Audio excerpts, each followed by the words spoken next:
তোমালোক সকলোকে স্বাগতম জনাইছো। আজি লৈ আহিছো আমি ম্যাথছ ক্লাছৰ 3.1 দুটা চলকত ৰৈখিক সমীকৰণ জোৰ। দুটা চলকত ৰৈখিক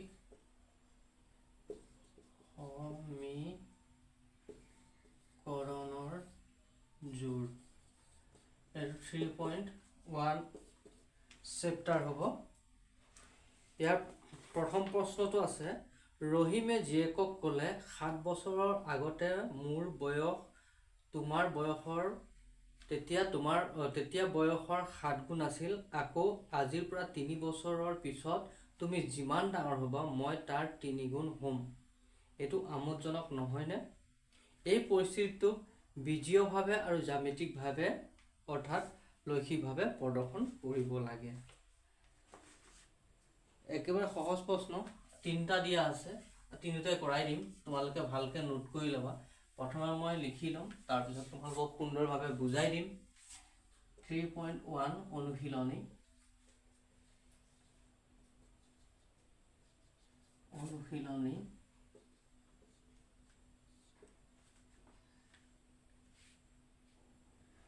only for বৰ্তমান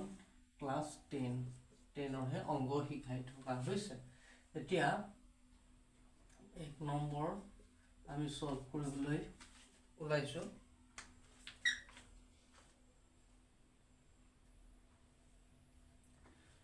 এতিয়া আমাৰ প্ৰশ্নত কৈছিলে যে ৰহিমৰ বয়স 7 বছৰৰ আগতে জীয়েকৰ 7 গুণ আছিল আৰু তাৰপিছত 3 বছৰৰ পিছত 3 গুণ, 3 বছৰৰ পিছত 3 গুণ হ'ব। এতিয়া আমি লিখিম 1 নম্বৰ সলিউশনত লিখিম বা সমাধানত লিখিম। ধৰা হ'ল ৰহিমৰ বৰ্তমান বয়স x আৰু জীয়েকৰ বৰ্তমান বছৰ y। ঠিক আছে, বৰ্তমানৰটোহে। এটা প্ৰশ্ন মতে প্ৰথমে প্ৰশ্নত কৈছে 7 বছৰৰ আগত বুলি ক'লে আমি মাইনাছত লিখিব লাগিব। 7 বছৰৰ আগত ৰহিমৰ বয়স এইটো আৰু জীয়েকৰ আছিল জীয়েকতকৈ 7 গুণ, গতিকে 7টো পূৰণ কৰিলে সমান হ'ব। এতিয়া 7ৰে আমি জীয়েকৰ বয়সটো পূৰণ কৰিছোঁ। 7 7 × y - 7। এতিয়া আমি এইখিনি কৰিলে 7y পালোঁ, তাৰপিছত মাইনাছ 7 7 গুণ 49। তাৰপিছত এই 7টো আমি ইফালে লৈ গ'লোঁ, প্লাছ হ'ল। এতিয়া মাইনাছটো ডাঙৰ, গতিকে মাইনাছ আহি গ'ল। 49ৰ পৰা 7 গুচি গ'লে কিমান হ'ব? 42। গতিকে এইটো আমি প্ৰথম সমীকৰণ পাৰোঁ। x - 7y মাইনাছটো এইটো কাৰণ হ'ল, এইটো ইফালে অহাৰ কাৰণে -7y = -42। ঠিক আছে, আমি এইটো পালোঁ প্ৰথম সমীকৰণ। প্ৰথম সমীকৰণটো তোমালোকে লিখি লোৱা, তাৰপিছত আমি দ্বিতীয় সমীকৰণটো উলিয়াম।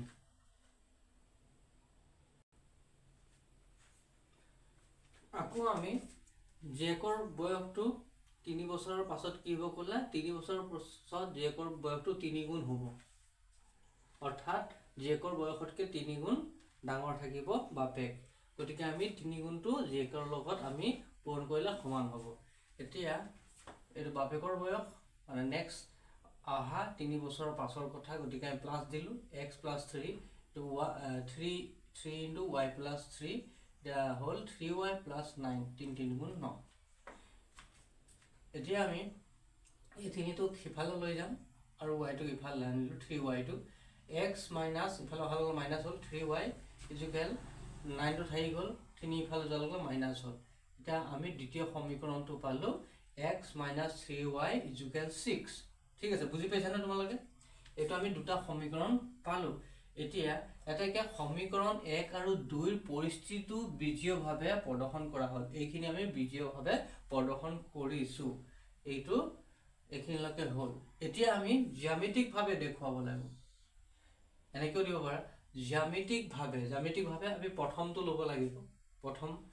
যেতিয়া 7 বছৰৰ আগত কি আছিলে? 7 গুণ আছিলে, সেই কথাটো আমাক কৈছিলে বাপেকৰ বয়স। গতিকে আমি এই সমীকৰণটো ল'লোঁ, বা আমি ইয়াত লিখিব পাৰোঁ 1 নম্বৰ সমীকৰণৰ পৰা লিখিব পাৰোঁ। জ্যামিতিকভাৱে দি পেলাই আমি ধৰা প্ৰথমতে আমি 1ৰ পৰা লিখিলে হ'ব 1ৰ পৰা তাৰপিছত এইখিনি লিখিব পাৰোঁ তাৰপিছত আমি এইখিনি লিখিব পাৰোঁ এইখিনি 1ৰ পৰা মানে অৰ্থাৎ 1 নম্বৰ সমীকৰণৰ পৰা প্ৰথম যিটো আছিল সেইটো আমি এনেকৈ লিখিব পাৰোঁ এনেকৈ লিখাৰ পিছত আমি চাৰ্ট এখন বনাব লাগিব আমি জ্যামিতিকভাৱে দেখুৱাব হ'লে আমি চাৰ্ট এখন বনাব লাগিব এনেকৈ x y তাৰপিছত a b এনেকৈ আমি চাৰ্টখন বনাব লাগিব চাৰ্টখনত আমি এতিয়া আমি x ৰ মান পাবলৈ হ'লে আমি y মান ল'ব লাগিব y মান তোমালোকে যি ল'লেও হ'ল কালো মানে প্ৰভাৱত সৰু ল'ব লাগে ডাঙৰ ল'লে আমাৰ অংকটো ডাঙৰ হৈ গৈ থাকিব এতিয়া আমি x ৰ মানটো যদি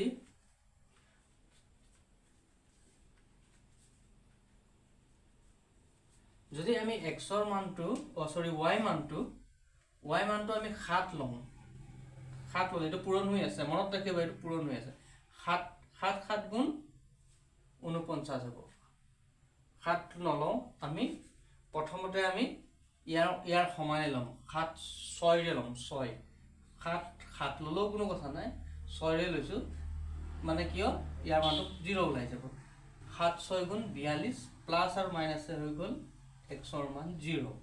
ঠিক আছে আমাৰ সুবিধা অনুযায়ী আমি ল'ব পাৰো তোমালোকে 7 ল'ব পাৰা 8 ল'ব পাৰা তোমালোকৰ কথা কিন্তু অংকটো তোমালোকে মিলাই ল'ব পাৰা তাৰ পিছত আমি 7 লম কৈছিলো এতিয়া 7 লৈ পেলাই আমি কৰিম ঠিক আছে এতিয়া 7 7 গুণ 49 হল 49 ৰ এটো মাইনাস আছে গতিকে 49 ৰ পৰা 42 গলে কিমান থাকিব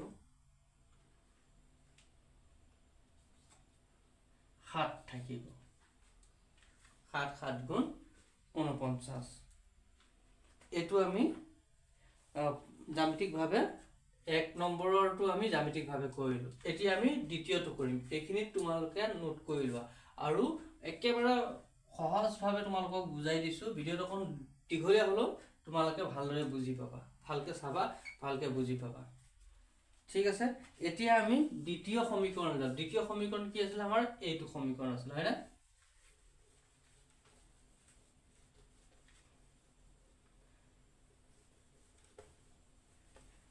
এতিয়া আমি ইয়াত লিখিব পাৰো 2 ৰ পৰা আমি লিখিব পাৰো 2 ৰ পৰা আমি লিখিব পাৰো 2 ৰ পৰা x minus 3y to 6 এটা 2 ৰ পৰা আমি এটো জ্যামিতিকভাৱে দেখুৱাই আছো x থাকিলে তাৰ পিছত 6 plus 3y ইফালে যোৱাৰ লগে লগে প্লাস হৈ গল সৰি আগতে 3y টো লিখিব লাগিব 3y লিখিলো হল বা 6 থাকিলো কোনো কথা নাই ওখানে আমি যেনেকে লিখিলো তেনেকে লিখিলো কোনো কথা নাই বাৰু প্লাস 6 লিখিলো কোনো অসুবিধা নহয় বাৰু তাছত এতিয়া আমি ইয়াত আমাক যেনেকে एग्जांपल আমাক শিকাইছে কিতাপৰ মতে আমি এতিয়া p আৰু q লম এটো x এটো y আমি প্ৰথমে y মানটো লব লাগিব এতিয়া y মানটো প্ৰথমে যদি আমি 0 লম এটা 0 লব পাৰা তোমালোকে একো লব পাৰা 0 ললে 0 এটো পূৰণ হৈ আছে গতিকে 0 লগত যি পূৰণ কৰা যায় 0 ই হ'ব গতিকে আমি y মানটো 0 ললো এর x এর মান কিমান পাম আমি 6 পাম একেবারে ইজি প্রসেস তার পিছত আমি ধরা y মানটো 1 ললো y মানটো আমি 1 ললো 1 লোৱা লগে লগে 3 গুণ 3 তাছত 3 যোগ 6 হলে 9 পালো এটো আমি কি পালো জ্যামিতিক ভাবে আমি ইতিমধ্যে পালো এটো জ্যামিতিক ভাবে আমি পালো ইয়াৰ একো টান নহয় এতিয়া আমাৰ গ্ৰাফ পেপাৰ এখন লাগিব পৰীক্ষা লিখিবৰ কাৰণে বিশেষকৈ পৰীক্ষা দিয়ে নিদিয়ে হেতু বিশেষকৈ মই ক'ব নোৱাৰিম তোমালোকে লগত হয়তো গ্ৰাফ পেপাৰ নিব লাগিব পাৰে গতিকে তোমালোকে যি সকলে ক্লাস 10 ত পাইছা তেওঁলোকে আগৰ ষ্টুডেন্টক খুদিব পৰা বা টিচাৰৰ সহায় ল'ব পৰা যে গ্ৰাফ পেপাৰ নিজে লাগিব নিব লাগিব না না লাগে গ্ৰাফ পেপাৰটো তোমালোকে গম পাইছা আগতো পাইছা যেটো আমাৰ অংক কৰাৰ সুবিধা হয় এটা গ্ৰাফ পেপাৰত আমি লিখিব লাগিব বা অসমীয়াটো লিখিব পাৰা গ্ৰাফ পেপাৰ বুলি গ্ৰাফ পেপাৰ দিব পাৰা 1 নম্বৰ 1 এতিয়া আমি গ্ৰাফ পেপাৰখন দি পেলাই আমি গ্ৰাফ পেপাৰত আমি ইয়াৰ মানটো দিব লাগিব এৰ মান বহাব লাগিব বিৰ মান বহাব লাগিব তেনেকৈ আমি মানখিনি গ্ৰাফ পেপাৰত আমি ক্ৰমান্বয়ে বহাই দিম তাৰপিছত আৰু স্কেল তোমালোকে স্কেলটো লিখিব লাগিব এতিয়া এনেকৈ ধৰা গ্ৰাফ পেপাৰটো আছে গ্ৰাফ পেপাৰখন ধৰা ইয়াত কিছুমান সৰু সৰু ঘৰ থাকে তাৰপিছত এনেকৈ দীঘল লাইন থাকে এনেকৈ দীঘল লাইন থাকে এনেকৈ থাকে ইয়াতো কিছুমান ভাগ থাকে গতিকে এইবিলাক এককবিলাক কেনেকৈ ধৰিবা সেইটো স্কুলত তোমালোকক শিকাইছে চাগে ঠিক আছে এই গ্ৰাফটো তোমালোকে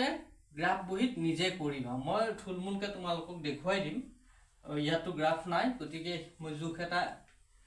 এনেই ইয়াত আঁকি পেলাই বস্তুটো মই বুজাই দিম তোমালোকক আৰু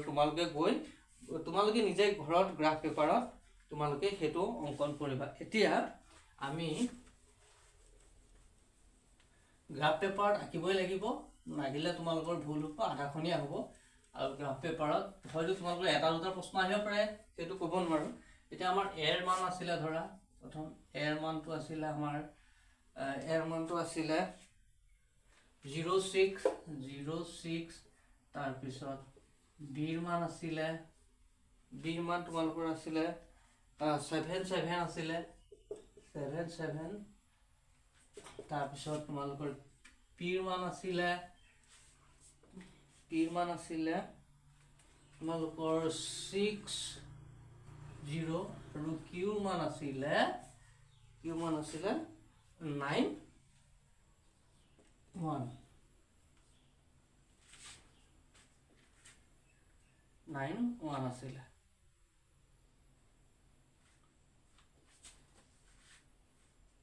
কিউৰ মান 91 পিৰ 60 তাৰপিছত তোমালোকৰ 0677 ওকে ঠিকে আছে এতিয়া আমি এইখিনি গ্ৰাফ পেপাৰৰ ওপৰত লিখি ল'ব লাগিব এইটো এৰটো তাৰপিছত আমি তাৰ ওপৰত লিখিব লাগিছিল আমি যে স্কেলটো তোমালোকে স্কেল হিচাপে লিখিব লাগিব যে ওপৰৰ এইটো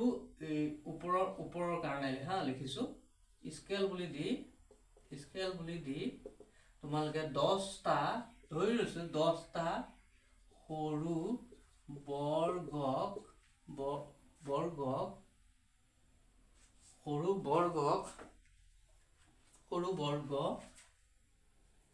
এক একক হিচাপে লৈ এনেকৈ লিখিব পাৰা বা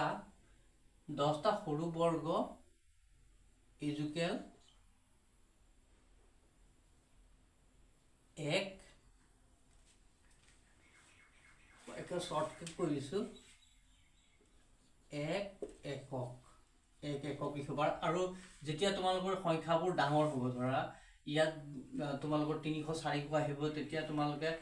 10টাক তোমালোকে 100 ধৰিব পাৰা 100 একক ধৰিব পাৰা বা তোমালোকে আৰু তাতকৈ যদি সংখ্যা কম হয় তেতিয়া 10টাক তোমালোকে 10 একক ধৰিব পাৰা এইটো নিজৰ হিচাপে তোমালোকে ধৰিব পাৰা গ্ৰাফ অনুযায়ী এতিয়া তোমালোকৰ ধৰিলা এইখন গ্ৰাফ পেপাৰ এতিয়া আমি সৰু ঘৰক ধৰা এইটো 10 এইটো 10 এইটো 10 এইটো 10 এইটো 10 এইটো 10 এইটো 10 এইটো 10 এনেকৈ আমি ধৰা কৰি ল'লোঁ তোমালোকেতো নিজৰ হিচাপত কৰি যাওঁ মই এইটো জাষ্ট অনুমানহে কৰিছোঁ যে ইয়াত যে সঠিক ৰিজাল্টটো আহিব তেনেকুৱা নহয় মই বুজাবলৈহে দিছোঁ তোমালোকক দেই এতিয়া ইয়াত হ'ব 0 ঠিক আছে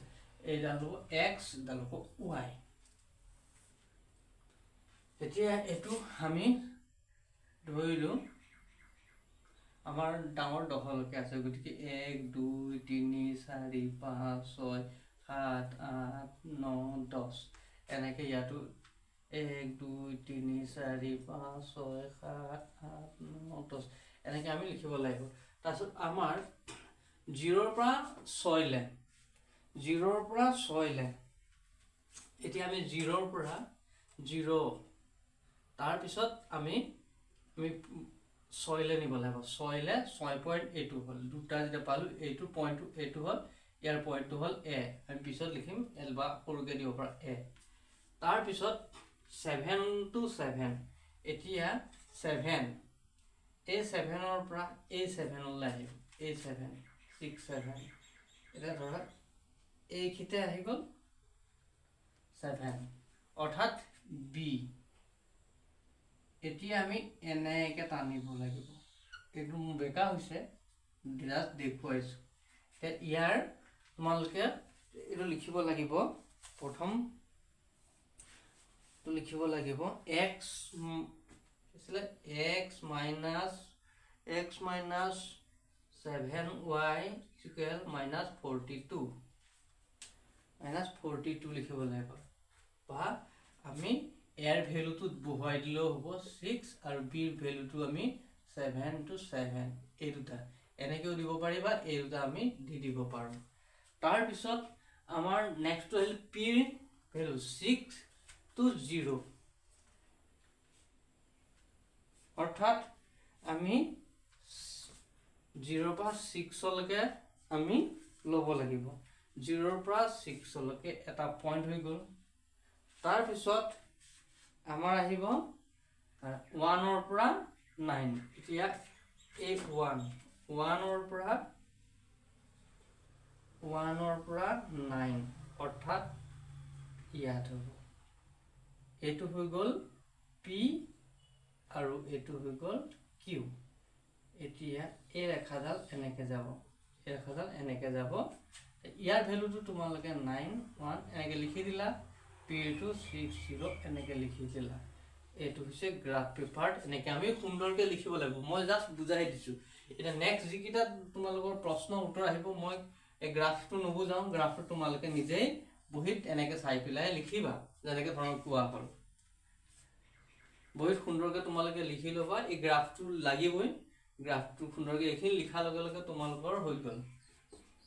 এখিনি লিখিব লাগিব কাৰণ আমি বুজাবলৈ যেটা কৈছে আমি গ্ৰাফটো আমি গ্ৰাফ পেপাৰ লাগিবই আৰু তেতিয়া আমাৰ উত্তৰটো শুদ্ধ হ'ব ঠিক আছে এতিয়া তোমালকে সকলো বুজি পাইছা এতিয়া বা মই এই গ্ৰাফ পেপাৰৰ কামটো মই নকৰো তোমালকে মই খালি উলিয়াই দিম তোমালকে গ্ৰাফ পেপাৰত নিজে ধুনিয়াকে লিখি লবা ঠিক আছে এতিয়া আমি আহো নেক্সট প্ৰশ্নলৈ এতিয়া আমাৰ প্ৰশ্ন হৈছে 2 নম্বৰ প্ৰশ্ন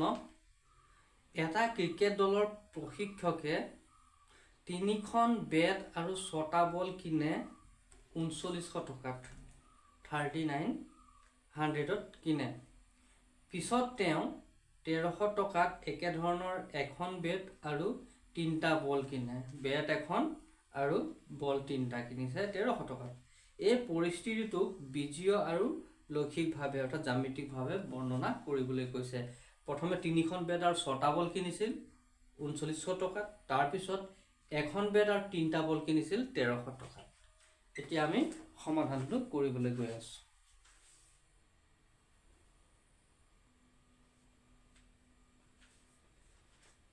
এতিয়া প্ৰথমে আমি সমাধানটো কৰিম ধৰা হল এখন বেটৰ দাম x টকা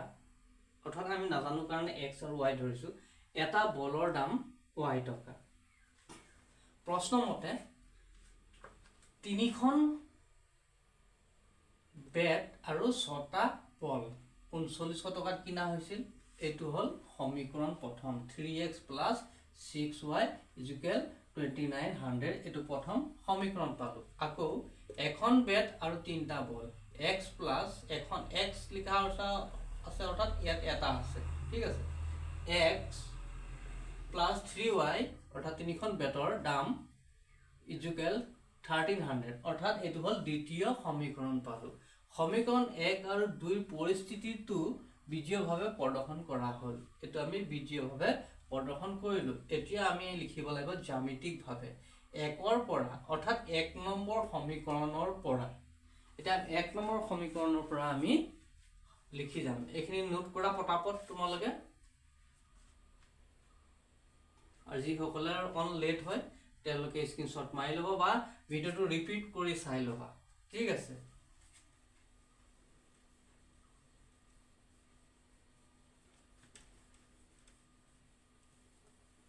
ফাস্ট ফৰৱাৰ্ড কৰি চাই লব পাৰিবা তোমালকে তেনেকৈ চাই পেলাই তোমালকে নোট কৰি লবা নহলে এটা অংক বুজাওতে বহুত সময় গুছি যাব আৰু তোমালোকৰ সময় নষ্ট হ'ব ইমান সময় লৈ আৰু মই বুজাওঁতে এটা ভিডিঅ' বহুত দীঘল হৈ গ'লে ভাল নালাগিব ন এতিয়া আমি ইয়াৰ আমি কমন ল'ম কমন 3 বা আমি যিমান পাৰো সৰু কৰি ল'বলৈ আমি চেষ্টা কৰিব লাগিব 3 + 2y 2900 এতিয়া আমি 3 টো সিফাল লৈ ইয়াত পূৰণ হৈ আছে তাত গৈ হৰণ হ'ব এতিয়া তো হৰণ হ'ল এতিয়া হৰণ হ'লে 3 × 3 3 × 3 3 3 × 9 অৰ্থাৎ 1300ৰে এটো কটাকটি যাব এতিয়া আমি পালো কিমান x y 1300 পালো তাৰ পিছত x যিটো মান আমি নাই পোৱা হেতু ইয়াত লিখিলো এতিয়া আমি 1300 - 2y আমি এনেকে লৈ ললো ঠিক আছে এনেকে লৈ এতিয়া আমি চাৰ্টখন বনাই ল'ব লাগিব চাৰ্টখন বনাই ললো ইয়া যে অকল মই ধৰাটো মান ধৰিব লাগে তেনেকুৱা ধৰণৰ কোনো কথা নাই তোমালোকে নিজৰ ইচ্ছা অনুযায়ী মান ধৰিব পাৰা a আৰু b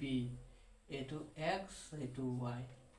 এতিয়া প্ৰথমে y মান ধৰিব লাগিব y মান ধৰিব হলে প্ৰথমে আমি কিমান ধৰিম y মান ধৰিলো আমি 300 ধৰিলো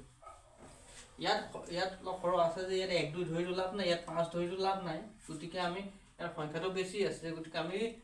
বেছিয়ে ধৰিলো 3 × 6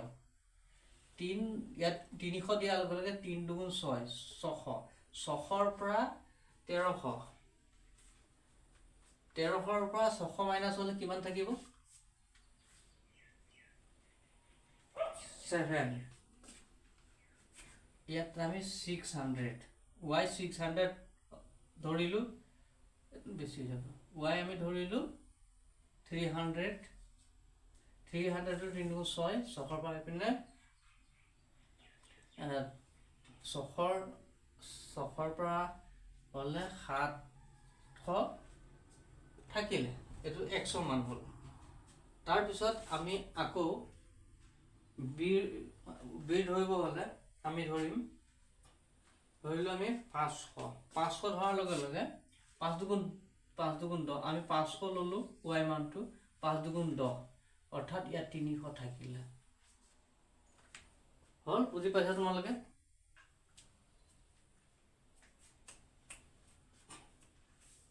আৰু তোমালোকে ইচ্ছা কৰিলে ইয়াত বেলেগো ধৰিব পাৰা এটো নিজৰ নিজৰ কথা তোমালোকৰ ইচ্ছা অনুযায়ী তোমালোকে ধৰিব পাৰা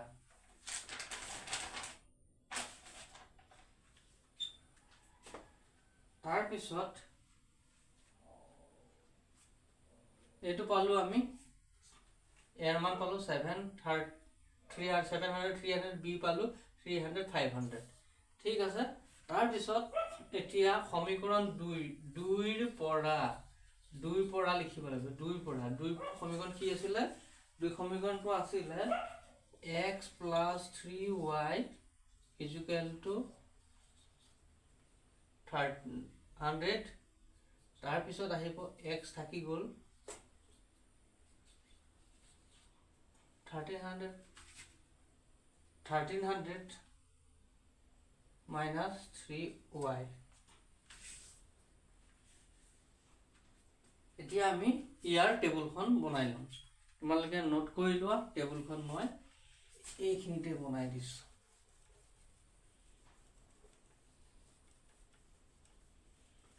টেবুলখন এইখিনিতে বনাই দিছো এইখন যিখন টেবুল আছে তাতে বনাই দিছো ইয়াতে টেবুলখন বনাই দিম অৰ্থাৎ ইয়াৰ পিছত এটো লিখিব লাগিব ঠিক আছে ইয়াত লিখি দিছো বাৰু x 1300 - 3y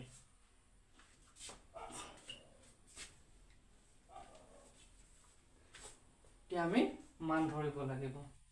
আমি প্ৰথমে y মান ধৰিলো y মান যদি 400 ধৰো মানে ইয়াত যদি সংখ্যাটো 00 আছে আমি 00 লৈ ধৰিব লাগিব তেতিয়া সুবিধাজনক হয়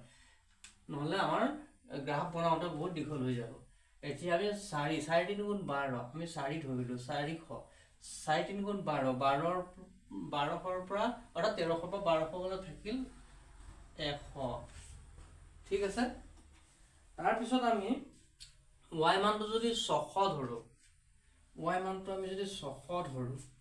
তেতিয়া 6 3 গুণ 18 18ৰ পৰা 1300 গ'লে থাকিল 500। এনেকৈ আমি লিখি ল'ব লাগিব। এনেকৈ লিখি ল'লে আমাৰ সুবিধা হ'ব। একেবাৰে ইজি, তোমালোকে নিজৰ ইচ্ছামতে ধৰিব পাৰা। তাৰপিছত তোমালোকৰ ইচ্ছা বোলে 600 নধৰোঁ, ধৰিলা 5 ধৰিলা, 5 3 গুণ 500 ধৰিলা, 5 3 গুণ 15 5 3 গুণ 15 1500ৰ পৰা 1300 গ'লে থাকিল 300।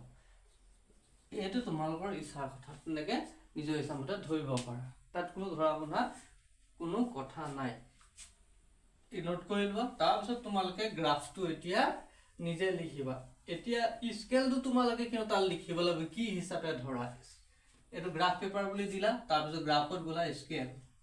গ্ৰাফত স্কেল গ'লা তোমালোকে সৰু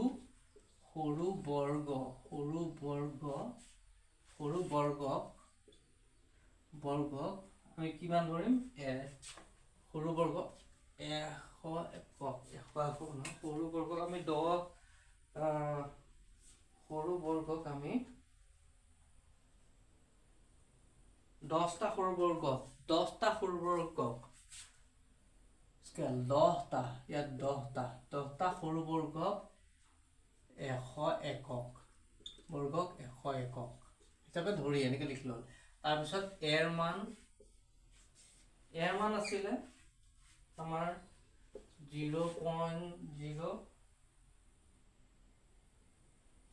পটককৈ মুচি দিম ডাঙৰ কথা হ'ল। এৰ মান আছিলে 703।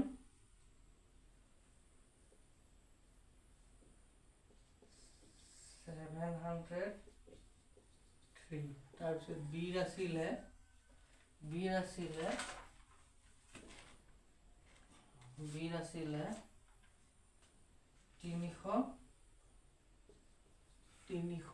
তাৰপিছত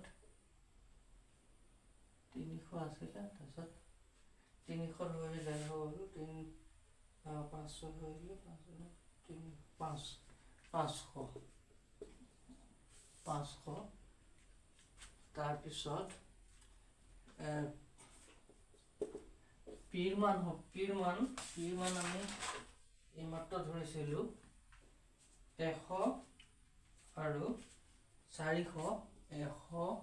পাইছিলোঁ 400। তাৰপিছত কিউৰ মান আমি পাইছিলোঁ কিমান ধৰিছিলোঁ, শেষৰটো কিমান ধৰিছিলোঁ আমি 500 ধৰিছিলোঁ। 5 3 15 হয়, 5 3 15 তাত থাকিলে এফালে 300 এফালে 500 হ'ল। এতিয়া তোমালোকে এই গ্ৰাফখন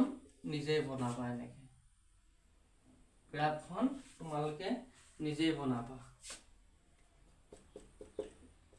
গ্ৰাফ বহীত ভালকৈ বনাবা, শুদ্ধকৈ হ'ব। এতিয়া 700 এফালে 300 ইয়াত হ'ল। তাৰপিছত বি 300 500 এনেকৈ উলিয়াবা। 100 400 তাৰপিছত 300 500 তোমালোকে ধুনীয়াকৈ এনেকৈ উলিয়াই ল'বা। ঠিক আছে। একেবাৰে ইজি প্ৰচেছ। এই গ্ৰাফ বনাওঁটো টান নহয়, গ্ৰাফটো পাৰিবা। বহীত তোমালোকে পাতি ল'লে শুদ্ধ হ'ব, কাৰণ ইয়াত মই অনুমানকৈ পাতিলে শুদ্ধ উত্তৰটো নোলায়। ঠিক আছে, বুজি পাইছা? এতিয়া আমি শেষৰটো কৰিবলৈ গৈ আছোঁ। ঠিক আছে, গ্ৰাফটো নিজে কৰিবা তোমালোকে।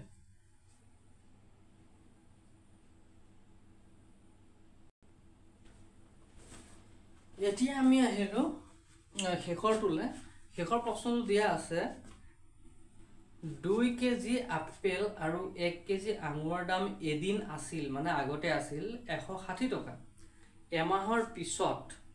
4 কেজি আপেল আৰু 2 কেজি আঙুৰৰ দাম হ'ল 300 টকা এমাহৰ পিছত ঠিক আছে এই পৰিস্থিতিটো বিজীয়ভাৱে আৰু লক্ষীভাৱে বৰ্ণনা কৰা বস্তু একেটাই আমি বুজি ললে একেবাৰে সহজ হ'ব এটা অংক বুজিলে আমি বাকি কিটা সহজে কৰিব পাৰিম খালি তোমালোকে সুন্দৰকে বুজি লবা আৰু বুজি নাপালে বাৰে বাৰে ৰিপিট কৰি চাবা স্কুলতো হয়তো তোমালোকক শিকাইছে না অলপ ধুনীয়াকে বুজি লবা এটা অংক তোমালোকৰ নিশ্চিন্ত মনে গোটেই কিটা অংক কৰিব পাৰিবা অংকখিনি তোমালোকৰ অকমান সহজ হৈছে চাগে তোমালোকৰ এটা চাই যাবা আঙুৰৰ দামটো আমি উলিয়াব লাগিব ধৰা হল 1 কেজি আঙুৰৰ দাম বুলি নহয় আপেল আঙুৰৰ যেটো আমাৰ দাম আছিল 2 বছৰৰ আগত আৰু 4 বছৰ এমাহৰ আগত আৰু এমাহৰ পাছৰ কথা ইয়াত কৈছে প্ৰশ্নটো আকৌ এবাৰ কৈ দিছো মই 2 কেজি আপেল আৰু 1 কেজি আঙুৰৰ দাম 160 টকা আৰু 4 কেজি আপেল আৰু মানে এমাহৰ পাছত এমাহৰ আগত এটা আমি সাধাৰণতে ধৰিম 1 কেজি আপেলৰ দাম x টকা আৰু 1 কেজি আঙুৰৰ দাম y অৰ্থাৎ x হল আপেল আৰু y হয় আঙুৰ প্ৰশ্নমতে এটা 2 কেজি আপেলৰ দাম আৰু 1 কেজি আঙুৰৰ দাম 160 টকা অৰ্থাৎ 2x + y = 160 এটা প্ৰথম সমীকৰণ দ্বিতীয়টো হল এমাহৰ পিছত 4 কেজি আপেল আৰু 2 কেজি আঙুৰ অৰ্থাৎ 4x + 2y = 300 দ্বিতীয় সমীকৰণ এটাকে সমীকৰণ 1 আৰু 2 পৰিস্থিতিটো বিজীয়ভাৱে প্ৰদৰ্শন কৰা হল এখিনি আমি কৰিলো বিজীয়ভাৱে এটা জ্যামিতিকভাৱে আমি কৰিব লাগিব জ্যামিতিকভাৱে আমি 1 ৰ পৰা অৰ্থাৎ 1 নম্বৰ সমীকৰণৰ পৰা আমি শৰ্টকে লিখিলো 1 ৰ পৰা আমি 2 কেজি আপেল আৰু 1 কেজি আঙুৰৰ দামটো ললো তাৰ পিছত আমি y টো থাকি গল এতিয়া y = 160 মাইনাস এফাল যোৱাৰ মাইনাস 2x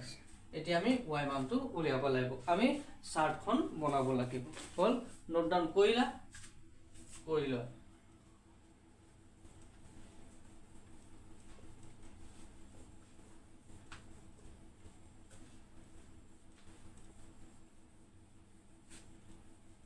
এবাৰ এটা বুজাত যদি অসুবিধা হয় তোমালোকে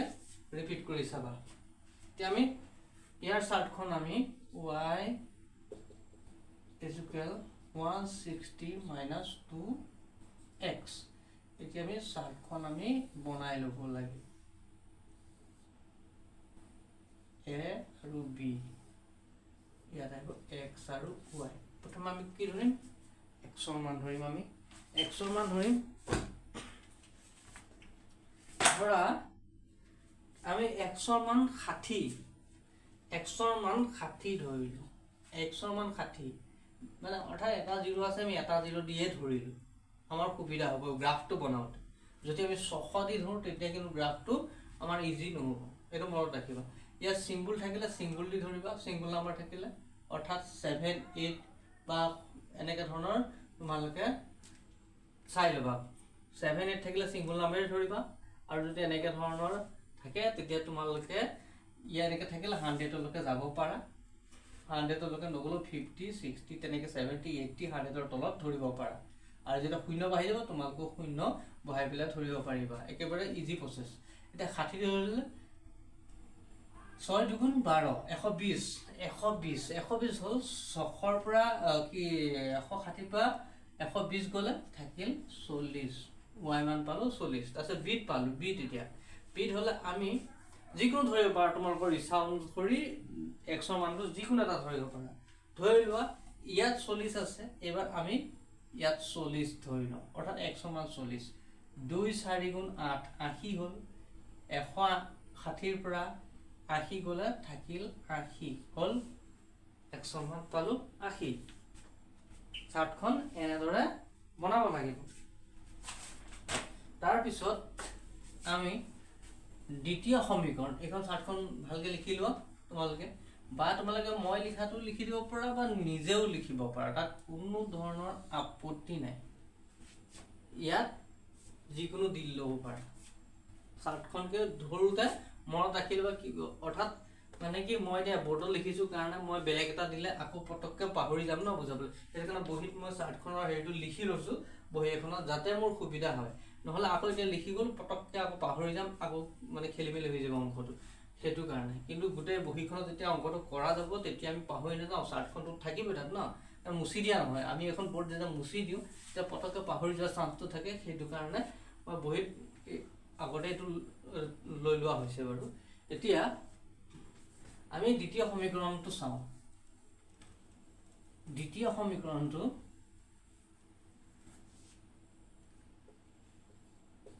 দুইৰ পৰা দুই সমীকৰণটো কি আছিল দুই সমীকৰণটো আছিল 4 কেজি আপেল আৰু 2 কেজি আঙুৰ হয় 2 কেজি আঙুৰৰ দাম আছিল মানে আমাৰ পিছত 300 টকা এতিয়া আমি এনেকে দুটা থাকিলে আমি সৰু কৰি লব লাগিব ইয়াৰ কমন 2 ললো 2 দুগুণ 4 মানে y টো আহি গল 2 গুণ 2 হল এতিয়া 2 টো আমি সিফালে দিলু 2 টো সিফাল দিয়াৰ লগে লগে হৰণ হৈ গল এত পূৰণ আছে তাৰ হৰণ হলে ইয়াত 150 হল এতিয়া 2x plus y is equal 150 so y থাকি গল 150 minus 2x হল এতিয়া আমি চাৰ্টখন বনাব লাগিব এতিয়া আমি চাৰ্টখন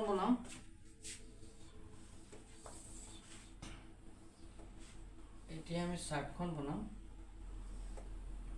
অথনে আমি এ বি ধৰিছো এতিয়া পি কিউ মোৰ যদি আগৰ যদি ভিডিও তোমালোকে চাবা যদি মই এ বি দিছো তেনেহলে হেতু মিস্টেক নধৰিবা মানে কি লিখিম মুছি দিয়া কাৰণে পাহৰি যাওঁ নেক্সট দ্বিতীয় চাৰ্টখন পি কিউ দিবা বা সি ডি দিলেও হয় তোমালোকৰ নিজৰ ইচ্ছা মতে প্ৰথম যেতিয়া আমি এ আৰু বি দিলু সি আৰু ডিও দিব পাৰা উদাহৰণ হিচাপে আমি উদাহৰণত কিতাপত দিয়া আছে পি কিউ ধৰিব পাৰি গতিকে আমি পি কিউ প্ৰথমটো এ বি ধৰিলো দ্বিতীয়টো পি কিউ তেনেকে তোমালোকে ধৰি লবা আৰু মোৰ যদি আগৰ চাৰ্টখনটো এ বি দি আছে তেনেহলে হেতু শুধৰাই লবা x y এতিয়া আমি x ৰ ভ্যালুটো লব লাগিব x ৰ ভ্যালুটো আমি যদি লওঁ 50 x ৰ ভ্যালু আমি 50 ললে 5 দুগুণ 10 x ৰ ভ্যালু 50 ললো ভ্যালু লোৱাটো আগত লিখি লব লাগিব তাৰছত 5 দুগুণ 10 অৰ্থাৎ 100 হল 150 পৰা 100 গলে থাকিল 50 হল তাৰ পিছত আমি আকৌ ধৰিব লাগিব এবাৰ কিউৰ মান লব হলে কিউ ধৰিব হলে আমি কিউৰ মানটো পাবলৈ হলে আমি x ৰ মান ধৰিব লাগিব আমি ধৰিলো 40 এ ধৰিলে এবাৰ x ৰ মান 40 অৰ্থাৎ 4 দুগুণ 8 80 হল তাৰ পিছত 150 পৰা 80 গলে থাকিল 70 হল নোট কৰি লোৱা এখিনি বুজাত কিবা অসুবিধা আছে নেকি নোট কৰা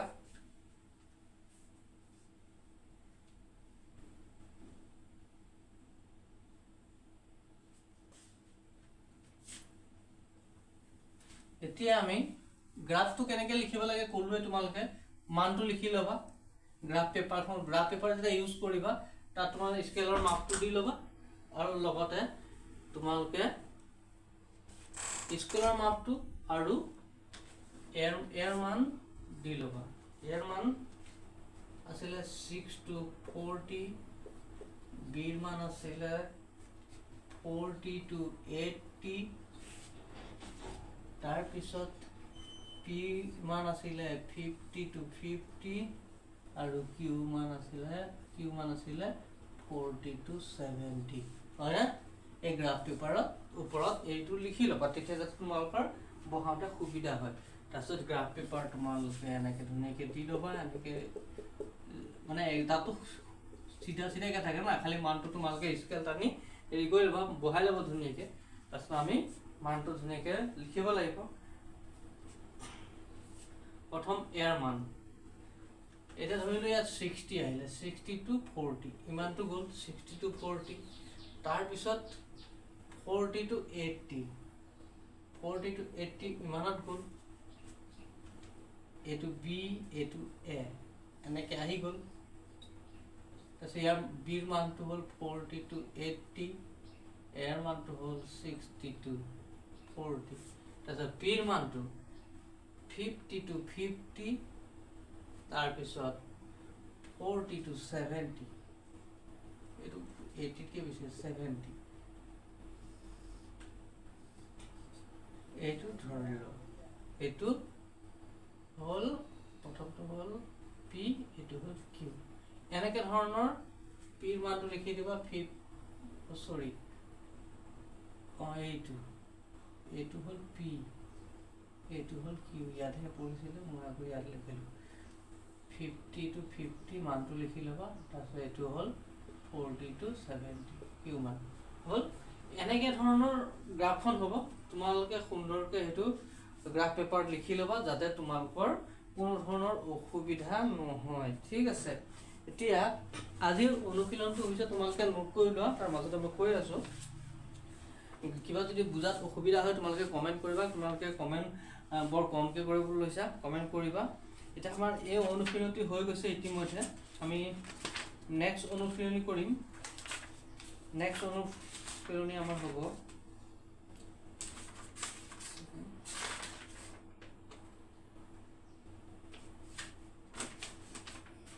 3.1 কৰিম 3.1 ৰ পিছত 3.4 আহিব তালিকা 3.2 আমাৰ কেইবাটাও আছে বাৰু 3.2 সাতটা কোৱেশ্চন আছে সাতটা কোৱেশ্চন আমি দুদিন তিনদিন যে দিনতে আমি সলভ কৰি যাম তেনেকে ধৰণৰ তোমালোকে নোট কৰি লোৱা আৰু ভিডিওটো তোমালোকে লাইক কৰিবা বন্ধু বৰ্গৰ মাজত শেয়াৰ কৰি দিবা যাতে তোমালোকৰ যিমান সংখ্যক বন্ধু হয় তেওঁলোকে ভালদৰে শিকি ল'ব পাৰে শেয়াৰ নকৰাকে নাথাকিব শেয়াৰ কৰিবা বা কপি কৰি WhatsAppত লিংকটো পেষ্ট কৰি দিবা আৰু যিসকলে সাবস্ক্ৰাইব কৰা নাই সাবস্ক্ৰাইব কৰি ল'বা যাতে তোমালোকৰ সুবিধা হয় অংকবোৰ পাই থাকা আৰু লগতে মই MCQ দি থাকো মেথছৰ MCQ দিও সায়েন্সৰ দিও সোশ্যাল সায়েন্সৰ তাৰপিছত সোশ্যাল সায়েন্সৰ আহি গল সায়েন্সৰ তাৰপিছত আসামিছৰ তেনেকে মই পৰাপক্ষত দি আছো আৰু গ্ৰুপত মই ইংলিছৰ দি আছো হেতুকে তোমালোকে সকলো ফালে অকমান চাবা যাতে গ্ৰুপটো তোমালোকে জয়েন কৰি ল'বা পাইলে আৰু তেতিয়া ইংলিছৰ MCQ খিনি পাই যাবা তোমালোকে সুন্দৰকে নোট কৰি লিখিব পাৰিবা পৰীক্ষাত লিখিবলৈ সহজ হ'ব আৰু MCQ যিসকলে পোৱা নাই তেওঁলোকক এবাৰ শেয়াৰ কৰি দিবা যাতে সকলোৱে MCQ খিনি পাই যায় মই সকলো সাবজেক্টৰ ওপৰত দিবলৈ চেষ্টা কৰি আছো MCQ গতিকে তোমালোকৰ সুবিধাৰ কাৰণে লাইক কৰিবা আৰু কমেন্ট কৰিব নাপাহৰিবা ধন্যবাদ আজিলৈ আহিছো